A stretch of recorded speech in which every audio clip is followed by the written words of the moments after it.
जय श्री राम। योगेश अनंत कालिका सभी सुनने वालों को प्यार भरा नमस्कार। मित्रों, अगर मेरा पॉडकास्ट आपको अच्छा लगता है, मेरा कंटेंट आपको अच्छा लगता है, तो कृपया लाइक, शेयर, सब्सक्राइब करें और हमें यूट्यूब पे जिंदा रखें। मित्रों, ये मल्हारबा होलकर जो है, उनके जीवनी को मुझे लगता है हमें सिरे से फिर एक बार पढ़ने की ज़रूरत है, क्योंकि बार बार हमें मल्हारराव होलकर के बारे में एक आध घटना को सुनकर मिसपरसेप्शन हमेशा होता रहा है, जो मेरे ख्याल से गलत है। सोशल मीडिया पे बहुत बार मल्हारबा के लिए अच्छा भी बुरा भी, लेकिन मिसपरसेप्शन ज़्यादातर होता है। मैंने भी मल्हारबा की बहुत सारी आलोचना अपने पॉडकास्ट में की है, लेकिन उनके व्यक्तित्व के आगे हमें बार बार नतमस्तक होना ही पड़ा है। आपको याद होगा कि मैंने एक बार कहा था कि 18वीं शताब्दी के महानायकों में हमारे मल्हारबा का नाम सबसे ऊपर है। अब यहाँ भी देखो, जो हमने कल बात की थी, 1761 में जब नाना के निधन के बाद माधो सिंह ने राजपूताना में मराठों की चौकियों पे हमला किया था, उनको कब्जाया था, तो यही हमारे मल्हारबा ने माधवराव को सूचित किए बिना, ये बहुत महत्वपूर्ण है, माधवराव को सूचित किए बिना मल्हारराव ने सीधा माधो सिंह पर हमला बोल दिया था। कोटा से नजदीक मंगलोर में ये युद्ध हुआ था। बड़ा भीषण संग्राम था ये। 6 जमा दिलवल को हुआ था, यानी 30 नवंबर 1761 को इतवार के दिन ये लड़ाई हुई थी। बस इतना बता दूं कि 10,000 से ज्यादा जयपुर के कछुए तोपखाने के साथ ये युद्ध लड़ रहे थे, लेकिन जब शाम को युद्ध रुका तो बस 300-400 रात को भागने में कामयाब रहे। आप अंदाजा करो मित्रों कि दिन भर क्या काटछाट हुई होगी और कितना भयंकर संग्राम हुआ होगा।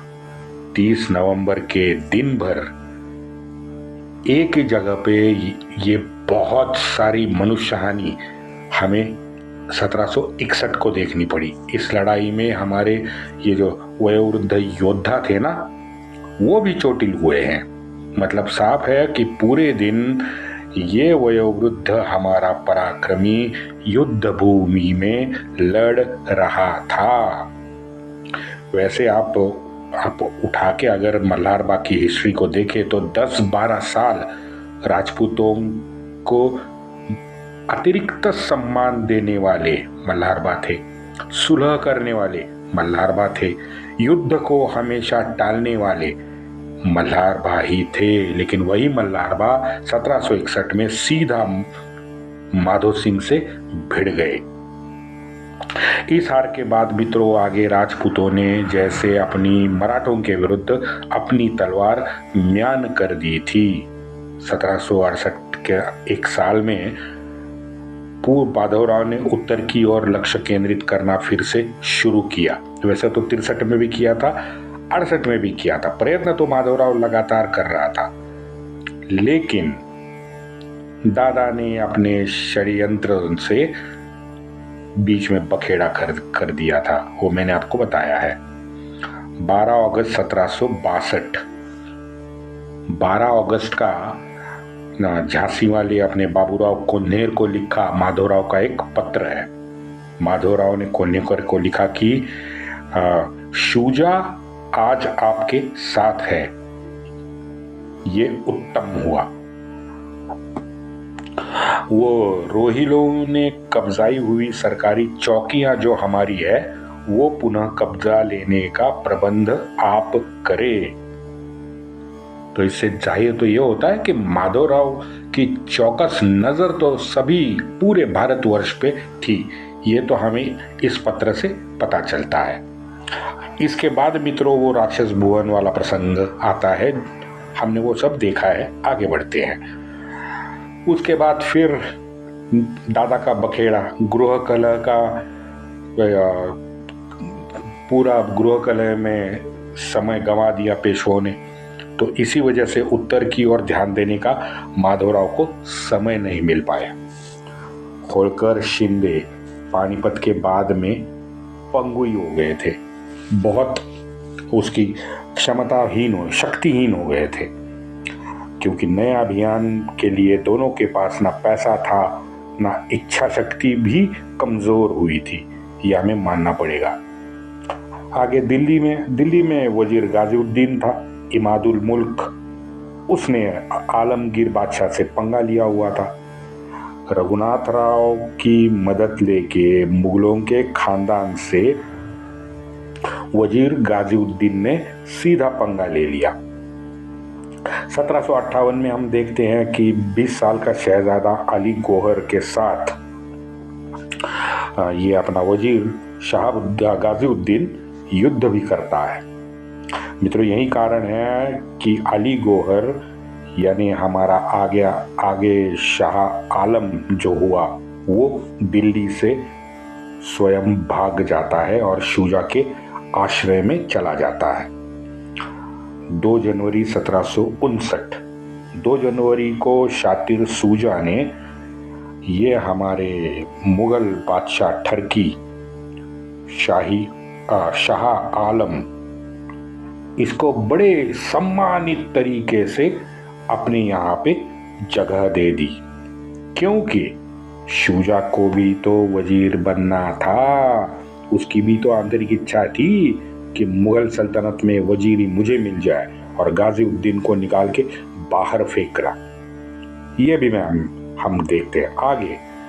वहीं 29 नवंबर को में जनवरी में शुजा के पास ये चला जाता है और आगे 29 नवंबर को दिल्ली में बादशाह आलमगीर का कत्ल होता है और दूसरे ही दिन कामबख्श के पोते मुही उस सुन्नत को शाहजहां 2 बना के गद्दी पे दिल्ली में बिठाया जाता है। आगे फिर सदाशिवराव भाऊ दिल्ली में आते हैं। भाऊ दिल्ली में आते ही शाह आलम के बड़े लौंडे जवान बख्त को अली वाहद बना के दिल्ली में बिठाया जाता है। बस सत्ता के खेल देखते जाओ आप। मल्हारबा के मानस पुत्र नजीब रोहिला को वजीरी भी दिलाई जाती है। वहीं शुजा ने शाह आलम को खुश करने के लिए एक वहां पे अवध में काम किया। वो काम ये किया कि पटना में शुजा और शाह आलम इन दोनों ने अंग्रेजों से युद्ध छेड़ दिया। वहीं बंगाल में हमने देखा है कि अंग्रेजों ने मीर जाफर को नवाब बन के बिठाया था। इस मीर जाफर का एक निष्ठावान सरदार था राम नारायण। यह राम नारायण को मीर जाफर ने पटना का प्रमुख बनाया था। अब इन शाह आलम और शुजा ने पटना पे हमला किया, तो पटना में हमला करने के बाद राम नारायण ने दोनों को मार मार के उनका तुम्बा बना के मुगल फौज को वहां से भगा दिया।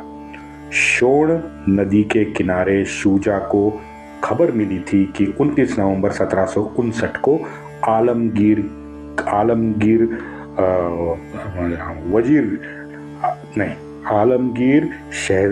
बादशाह को वजीर इमादुल मुल्क ने हत्या करवाई है। आगे 21 दिसंबर को उसी वर्ष अली गौहर ने शाह आलम बन के अपने आप को सल्तनत हिंद बादशाह घोषित कर दिया।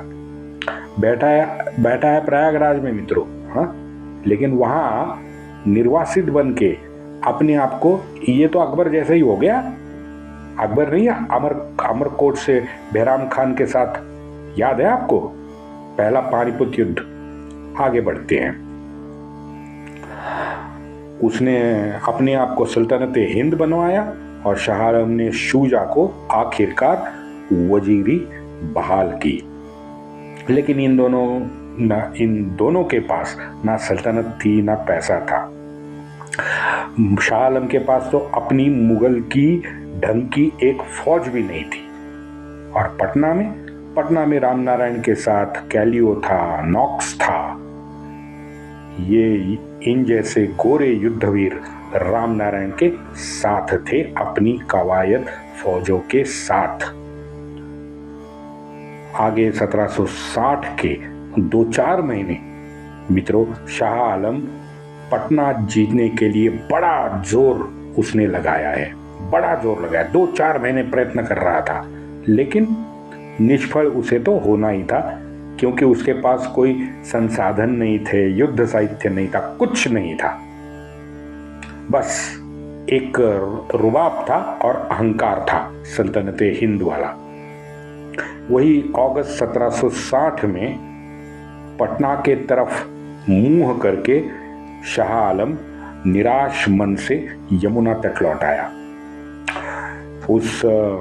मैं बात कर रहा हूं अगस्त 1760 की। मित्रों, दिल्ली में अगस्त 1760 में हम जानते हैं अब्दाली और मराठे दोनों शतरंज खोल के खेलने में पूरे मग्न थे। शाह आलम ने फ्रेंचों की मदद से उसी अगस्त में पटना पे फिर एक बार हमला किया। हार गया, ये तो बताने की जरूरत नहीं है। 14 जनवरी को यहाँ पानीपत हो गया हरियाणा में। 15 जनवरी को मित्रों दूसरे दिन वहाँ दूर अंग्रेज पटना में मुगल से फिर एक बार भिड़े और फिर एक बार जीते भी। दक्षिण में आप चलते हैं 16 जनवरी 1761 को। 16 जनवरी 1761 को अंग्रेजों ने पद्दुचेरी पे फ्रेंचों को हरा दिया और पद्दुचेरी पे कब्जा कर लिया। फ्रेंचों की ये निर्णायक हार मित्रों सिद्ध हुई है। यानी एक तरह से देखा जाए तो 14, 15 और 16 जनवरी 1761 में भारत में अलग अलग जगहों पे ऐसी घटनाएं हुई जिससे भारतीय इतिहास ने फिर एक बार करवट बदली। मुगल मराठे दोनों शक्तिहीन हो गए। मुगल मोमिन तो बस अब नाम मात्र सल्तनत हिंद बने रहे थे। अंग्रेजों को भी इस प्रकार का एक नया अनुभव 1761 में आजमाने को मिला, जो पूरे विश्व भर में उन्हें कहीं नहीं मिला था। वह अनुभव 1761 में मिला। रॉबर्ट क्लाइव को 1760 में इंग्लैंड फिर से बुलाया गया। मेजर कार्नैक और ये हमारे कैप्टन नॉक्स, ये दोनों भारत का अंग्रेजों का कारोबार चलाने लगे। अब इन दोनों ने शाह आलम के साथ एक नया खेल रच दिया। पहले तो शाह आलम के साथ दोनों ने स्नेह बढ़ा दिया। आलम को पटना बुलाया। पटना बुलाकर ससम्मान एक बड़े शाही टेबल पर भोजन शाह आलम को करवाया। उसी दिन शाम को पटना में ही एक सिंहासन बनाकर शाह आलम का राज्यावरोहण भी इन्होंने करवाया। बताइए। और सबसे महत्वपूर्ण और एक काम करवाया, बिहार प्रांत का मालकाना हक पेपर पे इस निर्बुद्ध बादशाह को अंग्रेजों ने बहाल कर दिया। यानी उस दिन से बिहार का मालकाना हक फिर से एक बार बहुत सालों के बाद मुगल बादशाह के पास आ गया था। 12 मार्च 1761 में मित्रों ये पटना में ही समारंभ हुआ है। ये अब शाह आलम, वो तो आपको कटोरा शरीफ मालूम है ना, बस यही फितरत है मोमिनों की। अब शाह आलम की नई मांग आ गई, मुझे दिल्ली के तख्त पे बैठना है, मुझे दिल्ली के तख्त पे बैठना है। ये ठरकी बैल बुद्धि भाई, इसको समझ में नहीं आया कि एग्जैक्टली हो क्या रहा है मेरे साथ।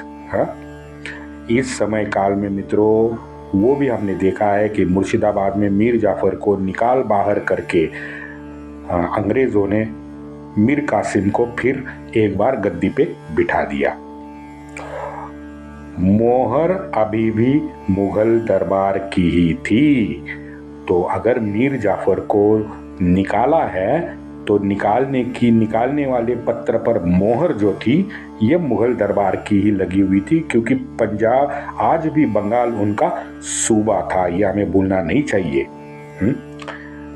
नया षड्यंत्र करने वाला और एक शातिर यहाँ पे सत्ता में आ गया, वॉरेन हेस्टिंग्स।